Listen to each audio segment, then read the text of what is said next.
Hello, folks. We just finished an aerial tour survey of I-95 and from the tanker truck explosion, the damage done. And to the people of Philadelphia, I want to say that we're with you, we're going to stay with you, and this is rebuilt until it's totally finished. And we're going to try to do that in as quick a time as possible. And I told the governor, there's no more important project right now in the country as far as I'm concerned. I've directed my team, not figuratively but literally, to move heaven and earth to get it done as soon as humanly possible. So since Sunday morning, we've worked closely with Governor Shapiro, Senators Casey and Fetterman, and Representative Boyle, it's his district, and Mayor Kenney to provide the necessary federal assistance to support an all-hands-on-deck response to this crisis. It is a crisis. And I want to thank these officials for working collaboratively, effectively, efficiently with each other and with our federal team. I also want to thank the first responders who dealt with the immediate aftermath and the workers on site. We saw some of them today as we flew over to the site. We've been working 24/7 to clear the debris. Within hours of the crash, officials from the U.S. Department of Transportation were on the ground supporting Pennsylvania officials to get the site cleared and be able to start the rebuilding. The immediate release of $3 million is called quick release emergency funds were made to offset the cost of repairs. This is just a down payment, obviously. It's a lot more than that. We're going to be getting a lot more federal funding out the door in the coming weeks. Additionally, Pennsylvania has already received $8.9 billion from the bipartisan infrastructure law, including $6.5 billion for transportation projects, which gives the governor some flexibility to move existing state funds to this project right away, knowing that this money is in the bank. Also, union crews have been hard at work 24/7 since the crash. Operating engineers, the laborers, the carpenters, cement finishers, teamsters, and the iron workers. They're going to help rebuild, and they're doing it right now. And folks here know that the crews finished demolition on Thursday ahead of schedule, and now they're working on emergency repairs to quickly and safely reopen the roadway to traffic. The federal government got committed. We're going to reimburse 100% of this phase of the work and well over the first 200 days. And then after that, 90% of the work. We'll be here until the end. We won't leave until it's finished. And that's why I asked Mayor Landrieu, who runs my operation relative to the infrastructure legislation, to lead the effort. He knows as mayor what it takes, Mayor Kenney, as you know, to get things done. New Orleans never had any problems, like tornadoes and hurricanes and floods and the like. But all kidding aside, he's on this every day. We're using materials made of recycled glass, manufactured here in Delaware County, Pennsylvania, and the design of the project is incredibly innovative in order to get this work done in record time. We're also working with local officials to redirect traffic, minimize congestion, and along alternative routes. Look, I grew up not very far from here, just across the line in Pennsylvania, from Pennsylvania in Claymont, Delaware. I know how important this stretch of highway is, not just to Philly, but to the entire Northeast Corridor and to my home state. Over 150,000 vehicles travel on it every day, including 14,000 trucks. It's critical. It's critical to our economy, and it's critical to our quality of life. We're going to continue to do everything we can within our power to get this back open as quickly and easily as possible. We're not leaving until it's done, and we're going to get this done, God willing, in record time. I'm looking forward to hearing more from the folks on the ground in a moment, but now I'm going to turn it over to the governor, who is doing one hell of a job. He gets tired of my calls, I think, but he's doing a hell of a job. Thank you. Gov? Thank you. There you are. President. Thank you very much. Thank you very much, Mr. President, and thank you for being here and making it a priority to be with us today. I've remarked many times that this is an all-hands-on-deck approach. Local government, under Mayor Kenney's leadership, our state government, and our federal partners working together to get I-95 reopened. I need you to know that in the first hours after the bridge collapsed, after this tragedy in our community, President Biden and the White House were on the phone to us saying, "What do you need? We are here for you." You heard the president outline the resources that are going to come to the Commonwealth of Pennsylvania to rebuild this critical artery. It's not just the resources, though, that the president has delivered. He's helped us cut through the red tape. He, together with Administrator Batt, Mayor Landrieu, have provided incredible leadership. And so, Mr. President, I want to say thank you for making us a priority, and thank you for delivering for the good people of Philadelphia, Pennsylvania, and this nation. We appreciate you so very much. The president correctly talked about all the different teammates we have in this process. And I need to say a special word about the men and women of organized labor who are rebuilding this roadway. The Philadelphia building trades, all of our union tradesmen and women are doing an unbelievable job. Mr. President, in a moment, you're going to meet Gregory. He's with Local 542. He's an operator. Gregory just got off his shift. And instead of going home to sleep, Mr. President, he came here to see you and talk about the work that he and his colleagues are doing. These are special people working their tails off.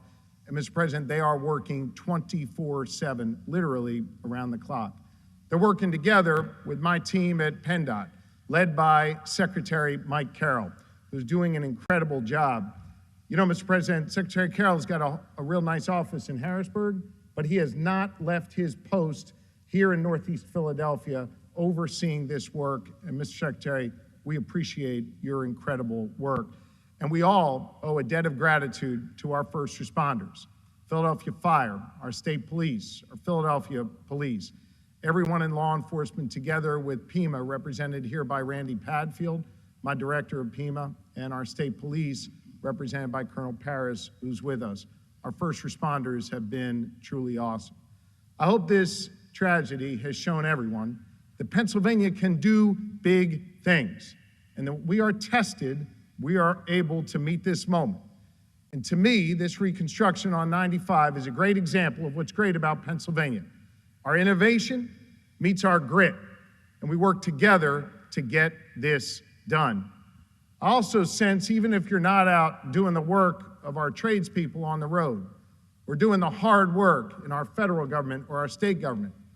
Folks here in Philly have a real renewed sense of civic pride through this project. Hell, they were watching a live stream at Xfinity Live last night while they're eating 95-cent wings. There's something special happening in our community, people coming together. Now, don't get me wrong, I know that motorists are hurting and business owners are hurting, but right now this community is coming together and lifting up those workers and making sure that they know we are supporting them. Folks, I can now talk a little bit more about the progress that we're making. And I can tell you now, I can state with confidence that we will have I-95 reopened within the next 2 weeks. We are going to get traffic moving again, thanks to the extraordinary work that is going on here by these union trades workers. Mr. President, Senator Casey, Senator Fetterman, Congressman Boyle, we are so grateful for the incredible support that the federal government has provided us. We're proud to be your partners. We're proud to be on the same team with you. Mr. President, you know, and the First Lady knows maybe a lot better than you, this is a sports town. She loves her Philly sports. We love our Philly sports. This is our championship, and we are getting it done here in Philly. One of the teammates I'm proud to serve with is Senator Bob Casey, our senior senator. And it's my privilege to be able to welcome him to the podium now. Senator Casey. Yay, Case. Well, thanks very much. I want to start by commending and saluting the great work of the President. Mr. President, we're honored you're here. As always, we love when you're home, but we're especially grateful that you came immediately to Pennsylvania to help us rebuild this portion of I-95. Can't tell you how much I appreciate the working relationship that all of us have with the executive branch. President Biden and his team in the White House, Secretary Buttigieg, Administrator Batt, who's here, Mitch Landrieu as well, and so many others who are making it possible for us to get that initial dollars out the door, the emergency dollars, to meet the need so quickly. So, Mr. President, thank you on behalf of the people of Pennsylvania and well beyond for the immediate response. I want to commend and salute as well the governor and his team, Governor Shapiro and his office, Secretary Carroll, and all the men and women who make it possible for us to stand here today and be prepared to rebuild this section of I-95. And that goes as well, of course, obviously, to Mayor Kenney and his team. And when you think about it, as the president made reference to, and the governor, all of those men and women who responded initially, those brave men and women, whether they're firefighters or emergency responders, employees of PennDOT, city workers, so many came to the aid of a community. And now you have a whole group of other great Pennsylvanians, union members and others, who are making it possible for us to rebuild I-95 in this section. So we're honored by that work. We still have more work to do, but I'm grateful to hear what the governor just told us.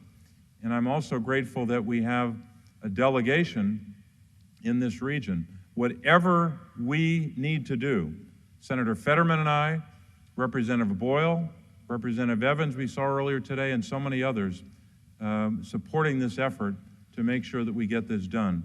But we're grateful for the leadership already and grateful for those who have done the hard work to respond and to begin the rebuilding process. So I'm grateful to be joined by a partner, Senator Fetterman, who's next up at the podium.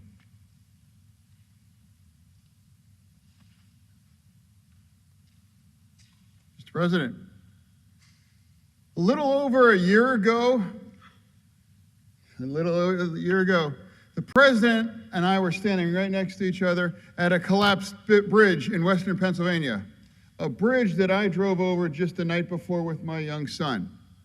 And he showed up with just hours after that bridge collapsed there. And he promised to make sure that any resources that they needed and any help and support. And guess what? That bridge was rebuilt less than a year, well in front of time. And now I'm standing next to the president again, next to a collapsed bridge here. And he is here to commit to work with the governor and the delegation to make sure that we get this fixed quick, fast as well too. This is a president that is committed to infrastructure. Yeah, and then on top of that, the dual kind of a law of the inflation bill that is going to make sure that there's going to be bridges all across like this, all across America getting rebuilt. It's a pleasure to be here and to introduce my friend, Congressman Boyle.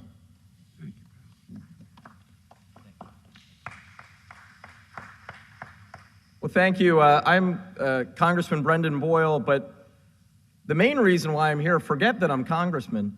More importantly, I am a Northeast Philadelphia resident and a daily commuter on that section of I-95. So you better believe how much I care about this infrastructure project and getting this reopened as quickly as possible. Mr. President, I just want to say thank you. That very early Sunday morning, my first phone call was to the White House. Mr. President, when we spoke on the phone earlier this week, and you pledged to me that this was your single most important infrastructure project right now, getting this rebuilt, that means the world to me and the millions of us who live in Philadelphia or the surrounding area. In my lifetime, I have never seen a president more engaged or in this city and area more often than President Joe Biden, so thank you. And Josh, I just want to say, my second call, right after talking to the White House, my second call was to you. The work that you have done, your team, Mike Carroll, my former colleague, so many others, has really been remarkable. This is, as Josh mentioned, a great example of all hands on deck. Federal, state, and local officials working together. Mayor Jim Kenney, you've probably been to the site more than almost anyone, and I want to thank you and everyone involved with the city for your effort as well. You know, this is even bigger, though, than just repairing a critical part of I-95. As I pointed out earlier this week, if you draw a 50 or 75-mile radius circle anywhere on I-95 from Maine to Miami, this is the most densely populated part of I-95. That's how critical this road is. But as critical as it may be, there's something even bigger at play. There is a cynicism that many of us have to fight in Washington day in and day out. Those who propagate a view that government can't do things, can't achieve big things. We're going to prove them wrong. Thank goodness we proved them wrong last term by passing and you signing the bipartisan infrastructure bill so that we have the resources to be able to meet and tackle this challenge. We're going to prove them wrong again by rebuilding, as Josh said, this road faster than any other similar collapse that we've seen in the country. That is the way we get people believing back in their government again. And with that, it is my honor to bring up the mayor of this great city of Philadelphia, Jim Kenney. Thank you, Congressman. I've been in public office and elected office since 1992, and I've been through 5 presidents, including this one. I was at an anti-violence press conference the other day, and my phone kept ringing with a 202 area code, and I thought it was spam or something. And one of my deputy mayors called me and said, "Would you please answer the phone?" I said, "Why?" He said, "Because the president's calling you." He called me. I didn't call him. He called us. He called us about this, and he was always there through the hard times of the pandemic